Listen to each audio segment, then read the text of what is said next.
Welcome to the Tech World Human Skills Podcast with me, Ben Pearce. Every episode we talk through different aspects of how to really thrive in the tech world. And if the podcast isn't enough for you and you want weekly microlearning delivered straight to your inbox, sign up for the Tech World Human Skills Weekly. Head over to www.techworldhumanskills.com to sign up.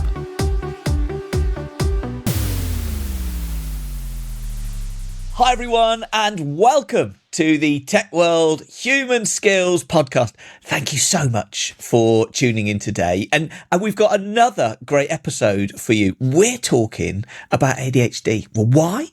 Well, I'm certainly hearing a lot more about it these days. I hear about it with my kids' friends at school. I hear about it with adults I know that have been diagnosed later in life. So in this episode, I want to explore what ADHD is, how neurotypical folks like me can work best with people with ADHD, and explore some tips for people with ADHD on how to really thrive. So in this episode, we've got an ADHD expert, someone who coaches leaders with ADHD to really thrive. She's been a CEO, a chief of staff at Microsoft UK, and now leads a coaching program for leaders with ADHD. So please welcome to the show, Sam Bramwell. Sam, it is brilliant to have you with us.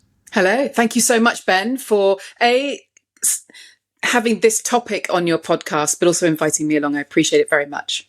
Well, it's a pleasure. It's an absolute pleasure to have you with us. Now, for people that perhaps haven't come across you or your work before, could you tell us a little bit about your background? I can. So you mentioned my tenure, if you like, at Microsoft.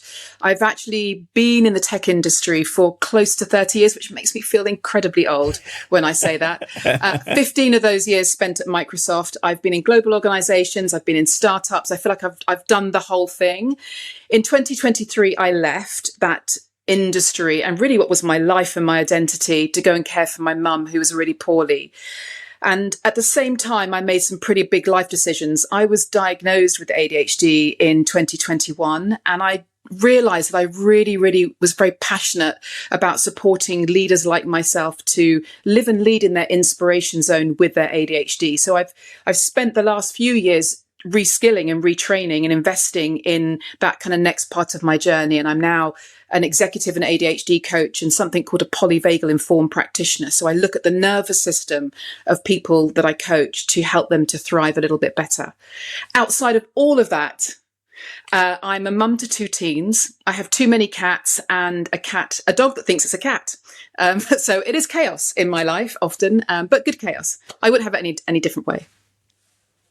Brilliant. Well, thank you so much for joining us. So I guess let's start to dig into the topic a little bit. Why is talking about ADHD, why is it such an important topic to talk about?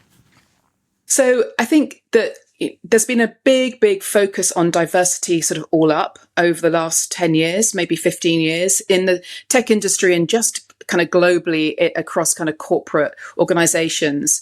And I think for me, diversity is not optional in tech, right? It's how our products, our systems, and now our AI can become ethical. It can become useful for the people that are using it, and recognizing that all the people in the world have different brain types in some way. There's natural variation. Neurodiversity is essentially the natural variation in human brains. So it's not disorder, but there are different neurotypes and there are different strengths and needs. And so recognizing and acknowledging that is important.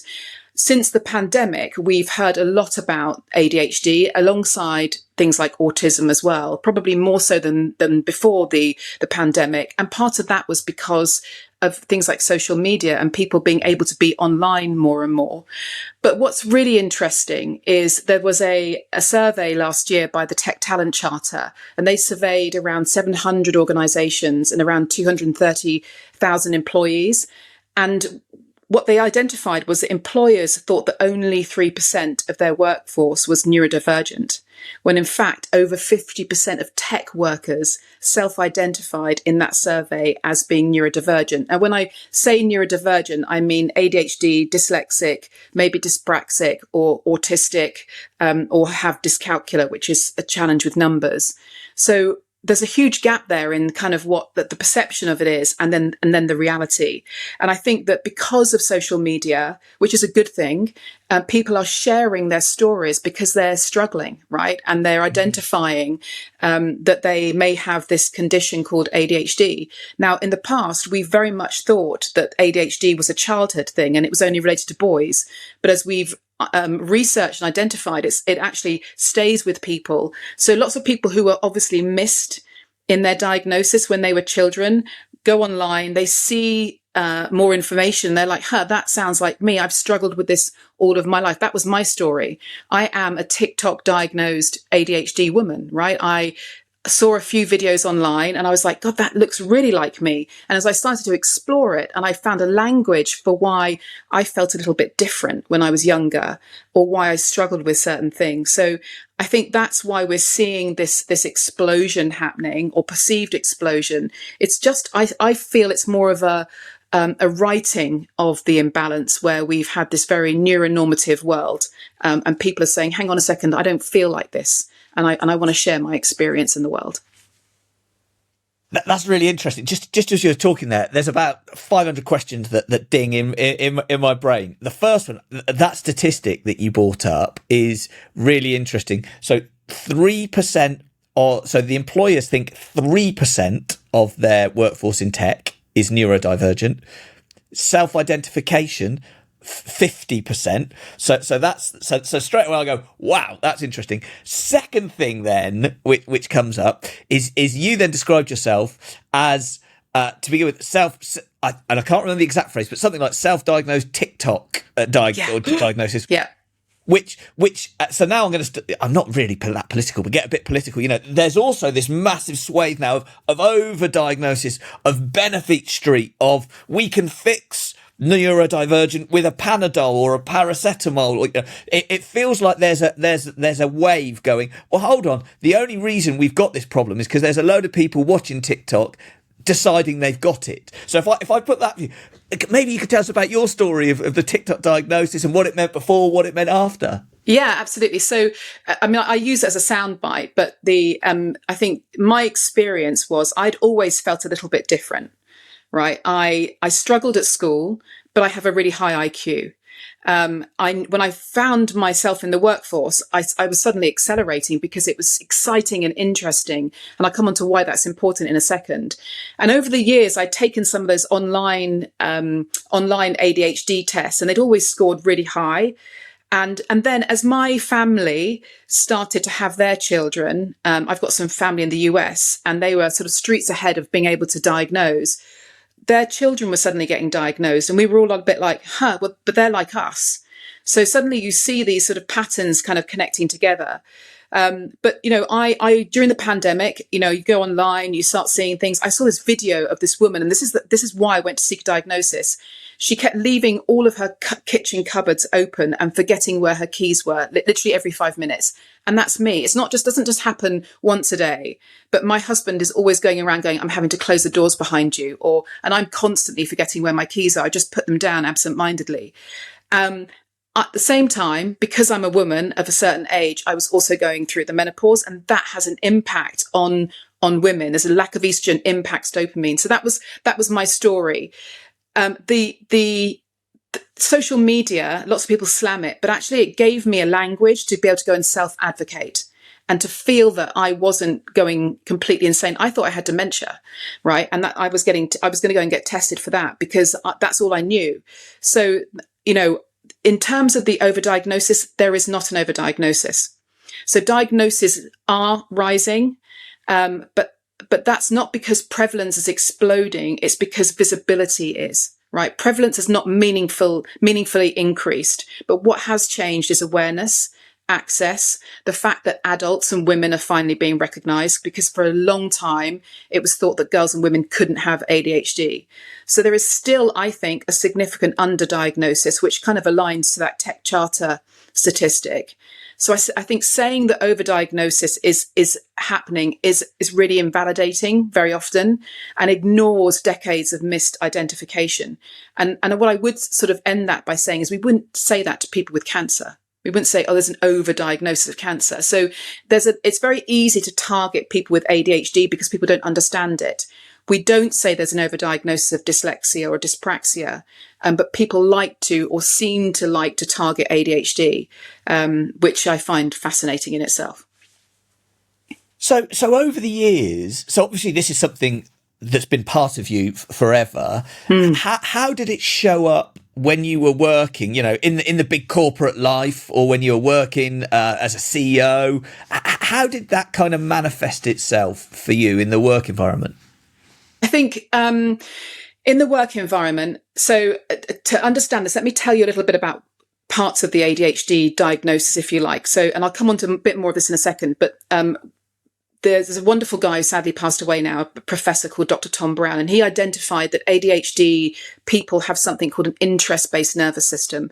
So our motivation, if you like, is ignited by novelty, urgency, complexity, challenge, passion and purpose. That's our sort of interest fuel. So in the workplace, how that would show up, I love business development. I love new stuff. I used to love, when I was in technology, new solutions coming together and trying to make something out of that and creating something new to go to market. So it'd come out in that way as a strength for me. I'm a real big ideas person. My energy from a game changer index energy is all around strategist and mapping the future. So if I'm in those environments, it was really, really great.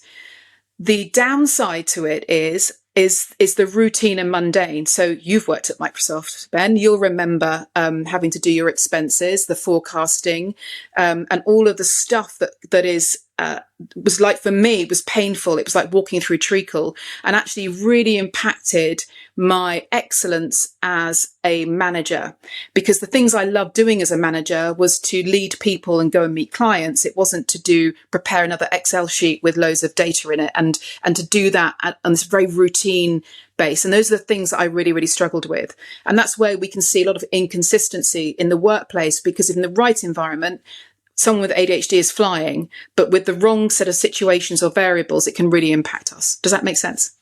It does. And so when is it? So if I think about myself now, and as far as I'm aware, I'm neurotypical. There's no reason that I would think otherwise. But those two things you've said, I feel exactly the same. I'm quite a big picture person. I'm quite creative. I like those sorts of things. And I hate the routine, and I hate all of those things. So where, and I'm not very good at it, but so where does it move from a neurotypical person that's creative and doesn't like routine to ADHD? What's the difference? So let me explain a little bit about the I guess the diagnosis, if you like. So there is an official diagnosis process using something called the DSM, which I can't remember all the elements to. It's diagnostic. I think it's statistical manual or something, but it's where every psychiatrist will refer to in terms of being able to clinically diagnose someone with ADHD. So ADHD is a neurodevelopmental condition. It's not behavioural or psychological alone. Its symptoms that I'm going to talk about in a second must be present before the age of 12. Now, this is something that's a little bit grey, because very often people learn to mask, particularly girls, because of the way they've been brought up. But it's almost what we call chronic and present across most settings. So it would be school and home life, or home life and work and personal life if you get older. And it causes what we call functional impairment, and it can't be explained by another condition. It's also really highly heritable. So often you'll see it through generations. I can see it now. We know our family tree and what have you. We can see it through the generations.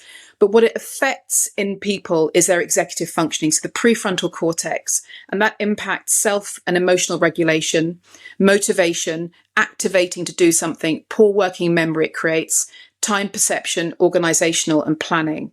So being able to, if I give you an example, if someone was told to go and do their tax return, right, end of year, we all get given them if we're running a company or we earn over a certain amount. Somebody who is neurotypical will go, hey, I've gotten the reminder in August. I'm going to go and put it in my diary to go and do it in September, December timeframe. and not really think about it. Someone with ADHD might sort of either ignore it because there might be a bit of shame involved in doing it because they're worried about getting it wrong. I'll talk about why that is in a second. But then they might start to think about all the things they've got to do to bring that together and then go into real overwhelm. And it becomes a real disabling worry, if that makes sense. It's not just like, and they can't sequence often what needs to come next. So there's a lot of efforting that goes on. So they then will leave everything to the last minute because of that urgency-based interest-based nervous system. Everything gets left to the last minute and they put themselves into that spiral. And that doesn't just happen once, right? That it happens to us all occasionally if you don't have ADHD, but it happens regularly. And that's where, when it comes to trying to motivate themselves. So ADHD is a dopamine dysregulation. Dopamine is a neurotransmitter that effectively helps with reward and motivation and pursuit. And for a neurotypical person, they are motivated enough just to get something done, even if it's mundane. Just the ticking it off and doing it. It's like, I've done it. Well done. Our nervous system doesn't work in that same way. We really, really struggle because it just feels incredibly boring. And for some people, it can feel actually painful. The pain of it being so dull, so understimulating, actually makes us feel ill and overwhelmed. And we just back away from doing it. And so that's where, there is the difference, if you like, and the nuance between something that is impairing and disabling and us being able to do it versus it feeling just a little bit boring to the regular person. Interesting. So, I'm completely sold. I asked a challenging question, but I'm completely sold that it's a real thing, and it's observation that's leading to the numbers. That seems to be my perspective, not that suddenly everybody's caught this disease. It's like, it feels to me like, well, we just didn't know about it. And now. A couple of things sort of spring to my mind. So firstly, throughout work, and we were both at Microsoft for a while, you would go on these like psychological sort of assessment training things to work out. It could be StrengthsFinder, Discovery Insights, Myers-Briggs, or all of those sorts of things, which I took some value from actually. And the one I particularly always liked was Discovery Insights. I don't know if you ever did that one. I remember this. Red, red, yellow, green, blue, red's fiery, yellow, big picture, blue, all of that kind of stuff. If people have already got that kind of background of understanding that there's maybe people on a wheel, and I know it's a bit of a reduction, but maybe they've got, how does like ADHD sort of fit into that kind of mindset, or doesn't it? Well, it can do, absolutely. So you let me start with StrengthsFinders, because that's a really important link. What we do know is that people who have ADHD do well when there's a real positive reinforcement. So taking the leap from positive psychology, all of ADHD coaching is actually fundamentally focused on strengths-based work. So we have every single person do a strengths assessment. What you will find, and I was on a call recently with a guy called David Giverk, who is the I guess the daddy of ADHD coaching. He runs a company called ADCA, and I'd already observed this, but every single person I know with ADHD who does the StrengthsFinder, perseverance and self-regulation are down at the bottom. Every single person, which is all around that self-discipline, that self-regulation, that willpower. And you won't see that in a neurotypical person. It's normally a higher up the list. You will often see people with high justice, sort of fairness and kindness and creativity up in those sort of top 5. There's the signature strength areas. So there is definitely, there's very definitely a pattern building. I don't know about DISC because I haven't done the assessment on DISC. But I know for DISC myself, I am red yellow, and I typically will see autistic people being more blue red sometimes, but they're definitely more blue. There is another, assessment called the Game Changer Index, GC Index, which looks at energy for impact, and it buckets you into 5 proclivities. And what we're seeing through that, I'm a GCologist, I love that term. What we're seeing through that is this is all about where your energy is best spent to have impact in high performing or high growth teams.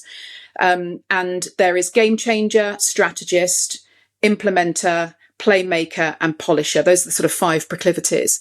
And what we are seeing, and what I see in my clients when I ask them to take the test, is that there is high game changer energy for people with ADHD. And that's associated with that sort of real creativity, visionary, innovation, idea generator, but low implementer. So the kind of the challenge of being able to take an idea and turn it into action is the bit that we struggle with the most, which links then to that strengths-based piece, which is around perseverance and self-regulation. So I guess the stereotype is that the superpower of ADHD is that we're very, very creative and innovators. We have to be careful with that, because not everybody is. We have to be careful assuming that everyone's like that. But that is a very typical profile that we see in the workplace. Yeah. So that's how I would visualize it if I was doing it that way. So maybe should we start to think about how do we all work well together? So given 50% neurodivergence in the workforce from those statistics, and I don't want it to be a neurotypical versus neurodivergent. So maybe we can sort of just think about how do we work well together? And maybe we can start there, and then maybe we can subdivide that and go, right, well, if you're neurotypical, here's some things that are useful to work with people with neurodivergency. And if you're neurodivergent, here's some things that might be useful when you're working with neurotypical. Can we have a look around that kind of area? Yeah. Before we do that, can I just talk a bit about around some of the things that ADHD is and isn't, because I think that's important as a setup. So we've talked a little bit about what the kind of clinical diagnosis is. And we've talked a little bit about it being an interest-based nervous system, and dopamine regulation. You will see in, I guess, the sort of language used in places like LinkedIn, ADHD brains, which I think is really diminishing. ADHD is actually a full body condition, right? So people with ADHD are likely to have higher rates of hypermobility, or something called Ehlers-Danlos syndrome, where we have challenges with how our muscles and tendons work. They're more likely to have something called POTS, and I can never say the name properly, so I won't bother, but that's around how our autonomic system and our heart rate work.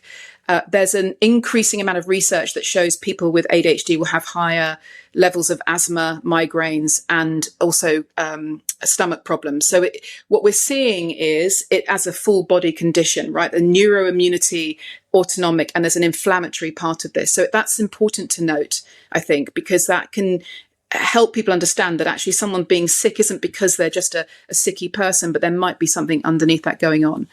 There's also a part of ADHD that is talked about a lot, but not part of the official criteria, although they're trying to get it into it, which is something called rejection sensitivity dysphoria. And what this means is that people with ADHD perceive things like criticism as a physical pain response. They see it, it feels it, but they've done MRI scans on the brain, on scans on the brain. The pain parts of the brain light up when people are faced with bad criticism or even perceived criticism. And so RSD, I see a lot of that in the workplace. It's when people have been able to mask certain parts of their ADHD, or it's not as impactful in terms of maybe organizational challenges. RSD is the one that seems to come up quite a lot. And that's something that can be a real challenge. And then finally, I just say that, the name of it, ADHD, attention deficit, I think is misnamed, because actually it's not too little attention. It's actually too much attention. The issue is filtering it out. We're very sensitive to kind of everything around us. So that's what I wanted to kind of preface that in some ways. Yeah, really interesting to help give that bit more clarity of what we're talking about. So in terms of how we then all work well together, because I think this is so important, right? I hate division in the world, regardless of where it is. But the most important thing is all about creating psychological safety. And I think, often a very overused word. And what I mean by that is creating the environment that people can disclose that they have ADHD as a thing, and not feel shame or feel they're going to be discriminated against as a result because of cognitive bias that might exist. So, I think from that perspective, if we assume that, a neurotypical brain, if you like, is the norm, as a neurotypical person, just educate yourself on neurodiversity and neurodivergent conditions, right? So understand what ADHD is, because what really is important is when you've met one person with ADHD, you've met one person with ADHD. We're all incredibly different as a result of our upbringing. And just because, your PA shows up with ADHD in this way doesn't mean that your leader will show up with ADHD in this way. So I always say that education is really important. The other thing I think is that's incredibly vital is having empathy both ways. And what I mean by that is, when we're in a survival response, and in organizations, in corporate life, sometimes we can live in that sort of sympathetic activated stress or fight or flight way. We can sometimes take our cognitive ability offline, and we can center ourselves versus other people. So really important that we have empathy both ways, between each other and for each other. Me as a neurodivergent person, how can I learn what's expected of me? Not to mask, but how does the world work so that I can find a way through it in a way that isn't harming to me in some way? Neurotypical person, how can I build a world that supports everybody in some way, knowing that I have the majority and I have the privilege because of the way the world's been built for the way my brain works. And then underneath that is communication. I think that, you'll have done loads of active listening stuff when you were at Microsoft, and now I'm sure you talk about it all the time. You will go into a meeting and everyone is listening to reply and speak, and not listening to understand everywhere. And we're bringing all of our childhood rubbish with us into those sessions, right? And just standing up. So communication is absolutely important. And I think the number one part of learning to work well together, regardless of your neurotype, actually. But it's really important for people who are neurodivergent and working together with people who are neurotypical. And then I think sort of positive language. I talked about strengths. We know that neurodivergent nervous systems respond really well to positive reinforcement versus you haven't done this well enough. No one responds well to that. We know that through research. And then the final things really is can we co-create environments that support different processing needs and speeds and capacities? Adjustments matter to people, and I often sit opposite people who've had their adjustment requirement or request dismissed, and they've been discriminated against. And you're like, why are you spending energy as an organization to deny someone, a basic right to live and work? Why is that happening? So, things like flexible working helps everybody. Remote options, cameras off or on, helps everybody. Spaces where people can go to do quiet work, it helps everyone. And I think it's kind of getting over that bias. And just thinking about actually what's a great place for humans just to work and grow together, that really supports us to achieve our full potential wherever we come from. Mm. Well, if we start to then maybe break that apart then into two sets of advice for the neurotypicals and advice for people with ADHD. Should we start with advice for people with ADHD? What would be your top tips to help them thrive in the work environment? So I think if you're neurodivergent and kind of getting the most out of your kind of neurotypical colleagues, if you like, I talked about psychological safety. I think one of the things I say to all of my clients is whether you've got a diagnosis or not, learn as much as you can about ADHD and how it shows up for you, right? That might be working with someone like me or just doing your own exploration. Sometimes we can struggle with self-awareness. So being really self-aware of where your ADHD is at its best and at its worst helps you to understand what help then do I need in these situations. So I think, I talk about the ADHD operating system because that's my tech background, but communicating what your operating system needs to perform at its best. For example, people with ADHD often struggle with uncertainty, and a lack of predictability. So they work better with context or clarity. So, for example, if someone says to me, go do this project, I would probably sit there and procrastinate for absolutely hours, freaking out about where do I start? How do I start? And just getting a bit overwhelmed by it all. So it's really important that you maybe understand that, and that actually the way I step into that piece of work is to do brainstorming with somebody. So I don't start from a blank page, and it gives me a little bit of structure so that I can then make really, really fast tracks in getting that work done. So communicating your operating system clearly is the number one. Sorry, you were going to ask a question, Ben. No. Carry on. I think that, understanding where your interest-based nervous system works best. My interest-based nervous system, I love brainstorming, as I mentioned. I'm really good at mapping the future. And so put me in those sessions and I'm in my element. But put me in a place where I'm doing the mundane stuff potentially, or it's very routine and feels like there's no autonomy, then I just will start to fall to pieces. I hate it. So it's really understanding where you work best, understanding your processing preferences, right? We all learn differently. So, and sometimes with ADHD, we can have different processing speeds. So, I can sometimes sit in a meeting and think, I have no idea what that person's just said. And I'm expected to give an answer, but my brain is trying to cognitively catch up because it might be a bit stressed out. And it's trying to understand that. Do I need to write it down? Do I need to come back after the meeting? I find most people usually want to help, but they need a kind of translation. And I think it's about feeling safe enough to share, trying to empower yourself to find support, and getting really clear about what you need, as much as, and getting and making sure the organisation can help you achieve that as best as possible. And what about, so we talk about, let's maximise the strengths when we can of you. It's brainstorming in that big picture. But sometimes, that isn't how life works. For example, you're running a small business, right? You not only have to come up with business development, but you have to do your VAT return, or you have to do your taxes, or whatever it might be. So you can't just say, well, I'm not going to do that part of my life because so how do you get that balance, and what do you do about the bits that you're not so good at? So that becomes that's an important distinction, I think. So, if you are, and that is different by role. So if you're a small business owner or a leader, I often talk about what can you outsource, right? What can you outsource and afford to outsource? So I don't do my VAT returns. I have a wonderful accountant who does that work for me.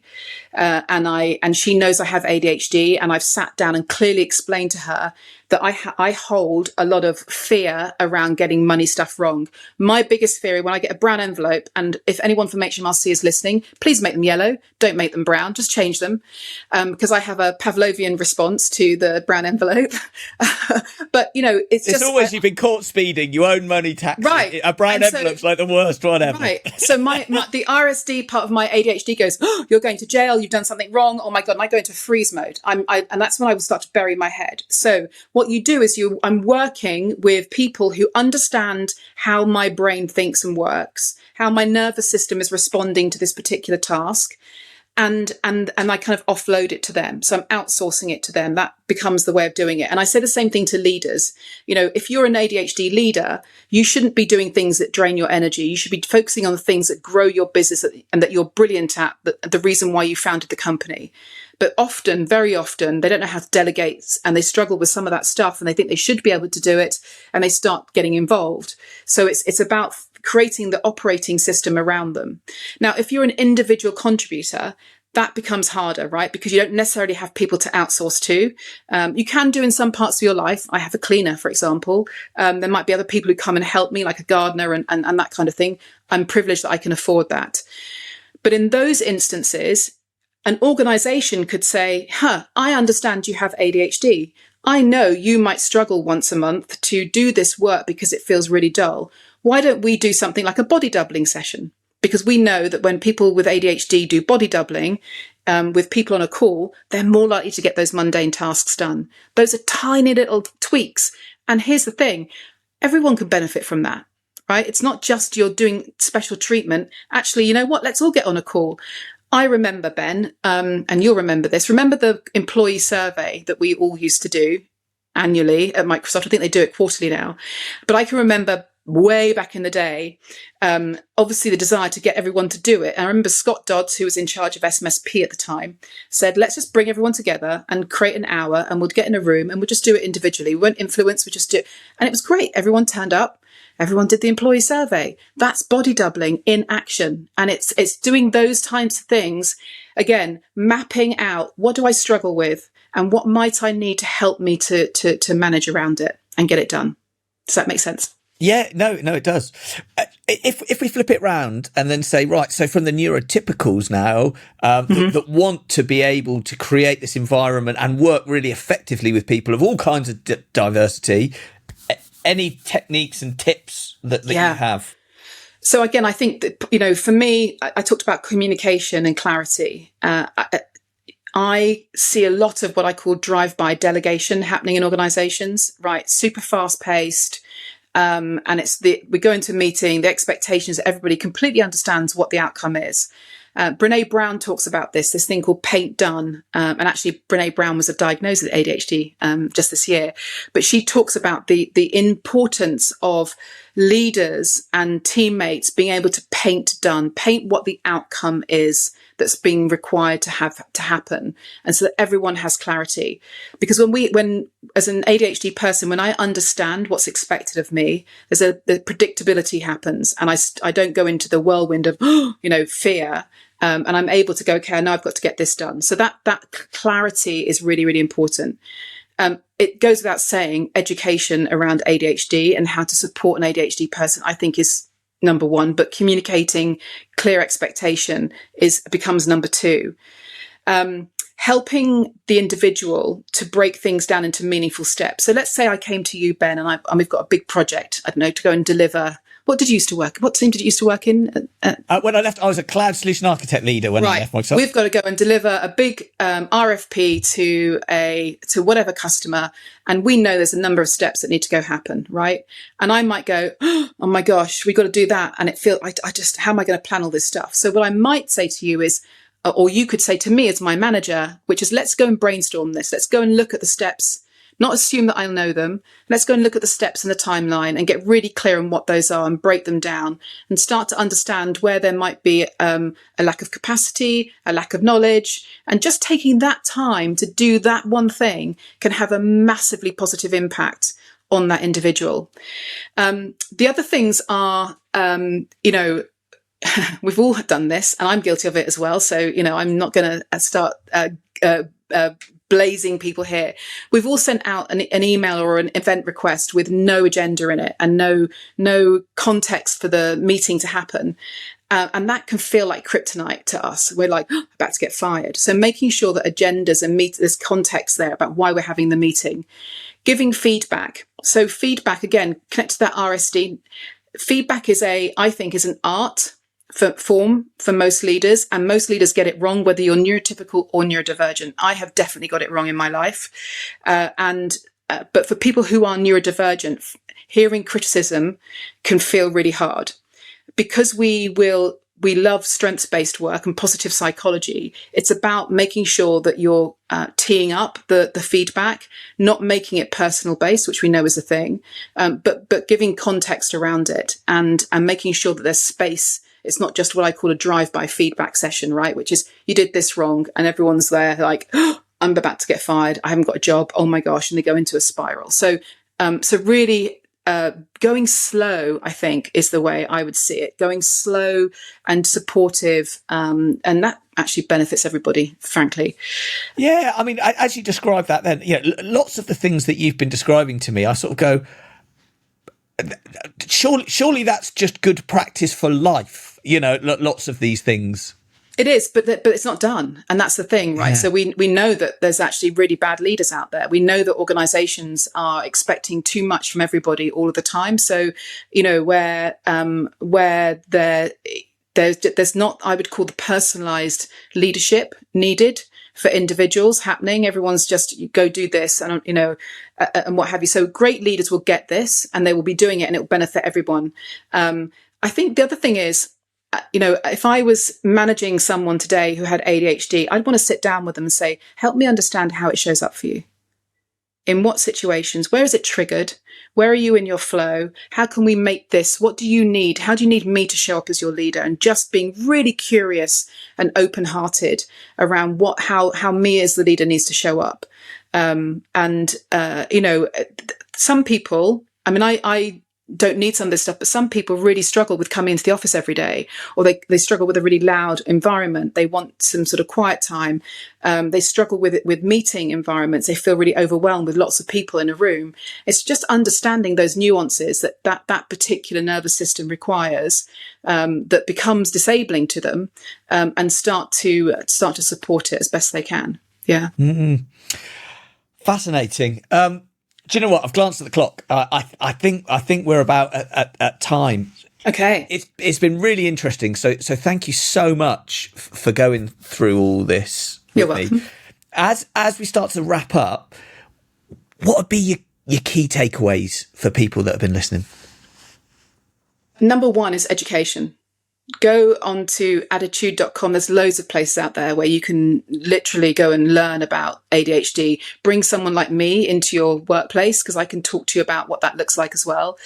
But, education and not just education that stays in your brain, but this, what I call embodied education. So you're actually physically doing something about it. Then that responsibility is not just from the leaders, but across the organization. So things are not just what I call valueless values on a wall, but they're things that we live and breathe. So I think that education, if you are a neurotypical leader or a teammate and wants to help somebody you think is neurodivergent, that would be my number one. And then if you're neurodivergent, again, just your self-awareness and what you need, taking time out to really assess how you thrive and how you're merely surviving potentially, and what's tripping you up. You've probably got a really good idea about it. You're probably holding a lot of shame about it, but just understanding that will help you to create clarity for yourself, so that you don't have to avoid the difficult conversations with your leaders around what you need in order for you to be the best version of yourself. Yeah, really interesting. For me, the bits that stand out are, firstly, that survey, that data point. I found that fascinating, that 50% of people were self-identifying as neurodivergent. In the tech industry, right. In the tech industry, yeah. I hadn't realised, that's a big number, right? So I found that very interesting. Other things, the empathy, the education.